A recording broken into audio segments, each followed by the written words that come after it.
In January 1942, a U.S. Army Air Force plane took off late one afternoon from the Las Vegas airport and promptly flew into Mount Potosi, killing all 24 people aboard. Among those on the plane was Carol Lombard, and adding poignancy to this was the news that Miss Lombard's mother was on the plane also. All 24 people were killed immediately.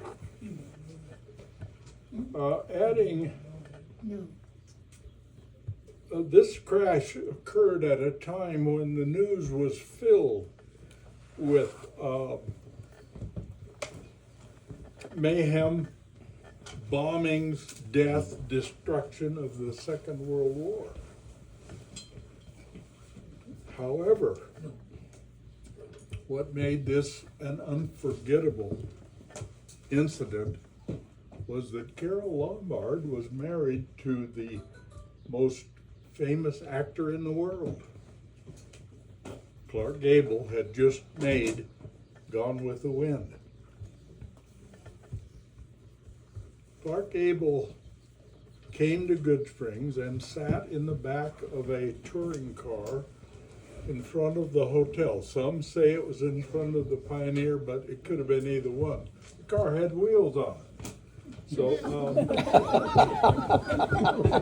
Really?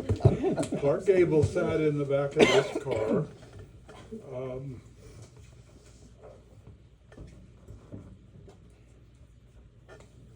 Didn't smoke, didn't drink. Nobody bothered him. Nobody peeked in the window to see this famous man. They left him alone to grieve.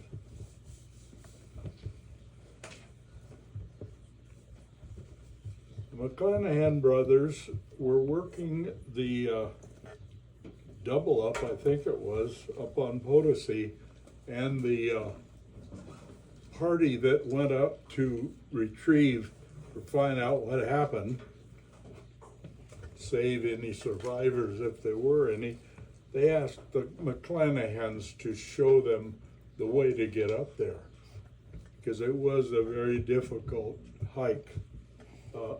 George, by the way, was living in Blue Diamond, and they could actually see the impact because it was facing north from here.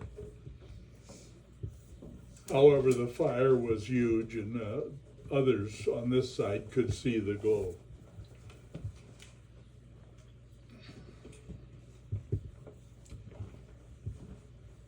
While the recovery operation was going on, Mr. Gable sat in the back of this big traveling auto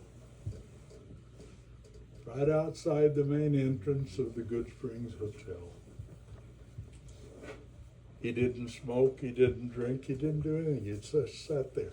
And nobody in Goodsprings tried to peek in the window to see him or get his autograph or anything. They let him grieve on his own. When the recovery detail returned to camp with Carol Lombard's body and wrapped in a canvas,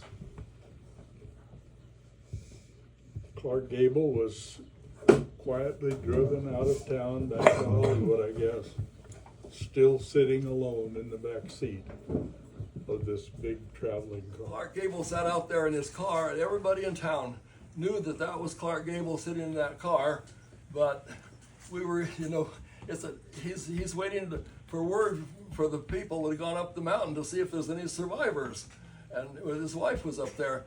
So everybody was respectful. There wasn't a soul that ever approached him. We wished we could help him. We wish we could do something, but what can you do? You just have to suffer alone. And so we just left him alone, and he sat there out in the car waiting for word from the rescues that there were no survivors up there. It wasn't too long after that, a couple of years, 2 or 3 years, David Lowe and I climbed up there. So David Lowe and I was about, I might have been 12 and David was 11 by then. And we hitched a ride out to the base, out to the stone quarries there. And in those days, Potosi was forested. Here, several years ago, they had a big fire that burned all the trees off of Potosi. But it was forested then.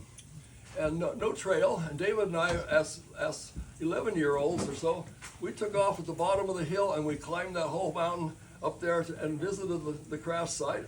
And we made it back down the mountain before the workers that went home in the evening. We went up and down, and we did it twice.